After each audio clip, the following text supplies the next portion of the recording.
Hello పిల్లలు, మళ్ళీ మా ఛానల్కి స్వాగతం. ఈరోజు మనం కొంచెం ప్రత్యేకమైన కథ విందాం. మీ పక్కనే ఉన్న మిత్రులు, బంధువులు ఎవరైనా ద్వేషించేవారు ఉన్నారా? ఆ ద్వేషం వల్ల వారి జీవితాలు ఎలా మారుతున్నాయో ఈ రోజు చూద్దాం. ఒకరోజు ఒక టీచర్ పాఠశాలకు ప్లాస్టిక్ సంచిలో టమోటాలు తీసుకురావాలని విద్యార్థులను అడిగింది. ప్రతి టమోటా పిల్లవాడు అసహించుకునే వ్యక్తిని సూచిస్తుంది. టమోటాల సంఖ్య వారు అసహించుకునే వ్యక్తుల సంఖ్యతో సమానంగా ఉండాలి. పిల్లలు టమాటాలు తినికి అంగీకరించారు. పిల్లలు ఉత్సాహంతో అంగీకరించిన రోజున పిల్లలు తమ టమోటాలు తెచ్చారు. కొందరు 1, కొందరు 2, ఇతరులు 3 మరియు కొందరికి 5, మరికొందరికి 20 టమాటోలు కూడా ఉన్నాయి.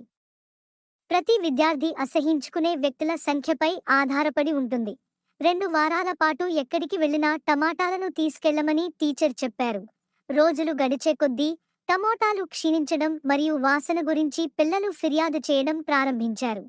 చాలా టమోటాలు ఉన్న విద్యార్థులు మోయడానికి అధిక బరువు మరియు దుర్వాసన గురించి ఫిర్యాదు చేశారు. ఒక వారం తర్వాత ఉపాధ్యాయురాలు మూల్యాంకనం చేశారు. టీచర్ స్టూడెంట్స్ని అడిగింది, మీరు ఎప్పుడు ఎలా ఫీల్ అవుతున్నారు అని. టమాటోలు విపరీతమైన వాసన మరియు అధిక భారం వస్తాయని పిల్లలు ఫిర్యాదు చేశారు. ముఖ్యంగా టమోటాలు ఎక్కువగా తీసుకెళ్లేవారు. టీచర్ ఇలా అన్నది, ఇది మీరు ఎవరినైనా ఇష్టపడనప్పుడు మీరు మీ హృదయంలో మోసుకెళ్లే దానితో సమానంగా ఉంటుంది. ద్వేషం మీ అనారోగ్యాన్ని, కోపం, నిరాశను కలిగిస్తుంది. మీరు ఆ ద్వేషాన్ని ప్రతి చోటా తీసుకువెళుతున్నారు కాబట్టి. చెడిపోయిన టమాటా వాసనను వారం రోజుల పాటు భరించలేకపోతే మీరు ప్రతిరోజూ దానిని తీసుకువెళ్తున్నప్పుడు మీ జీవితంపై చేదు ప్రభావాన్ని ఊహించుకోండి. మీ హృదయం ఒక అందమైన తోట.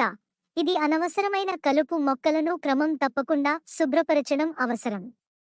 మీకు కోపం తెప్పించిన వారిని క్షమించండి. మీ హృదయం మంచి జ్ఞాపకాలను నిల్వ చేయడానికి స్థలం చేస్తుంది. ఇతరులను ప్రేమించండి, ద్వేషించకండి. ప్రేమను వ్యాప్తి చేయండి, ద్వేషాన్ని కాదు.